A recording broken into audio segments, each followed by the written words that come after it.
Muo ang pagkunhod sa kaso sa dengue sa Misamis Oriental sugod bulan sa Enero padulong bulan sa Hulyo ning tuig 2020. Gikan sa 1,900 ka kaso sa dengue sa miaging tuig, mitala na lamang sa 902 ka kaso ang Provincial Health Office kon PHO sulod sa unong kabulan. Matod ni Mr. Aldo Obenza, kinsa mao'y dengue coordinator sa lalawigan, nga bisan pa man nga ang gitutukan karon sa PHO mao ang pagpakigbatok sa coronavirus disease kon COVID-19, apan wala gipasagdan sa buhatan ang kampanya Batok Dengue tungod kay ang problema sa dengue tibuok tuig na og dili na susama kaniadto nga seasonal. Ang dengue karon is regardless sa panahon is naagid siya mununta sa ang katong sa kaduga sa una pa nga mga kuan is ang dengue mugawas lang og tingulan.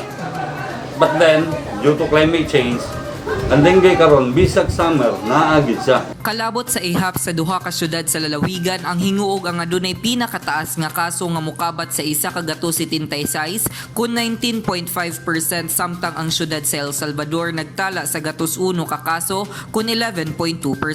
Samtang sa matag munisipyo natala sa lungsod sa Upol ang 46 ka kaso kun 5.1% ug binuangan nga adunay 5 ka kaso kun 0.6% kinsa mao'y pinakagamay nga kaso sa dengue sa tibuok probinsya.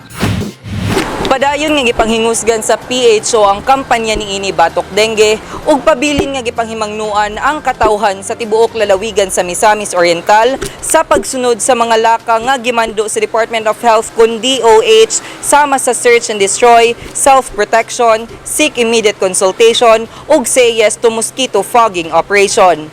Ako si Lambo Raymark Simania alang sa limpyo ug matarong nga panggobyerno, padayon Pilipino.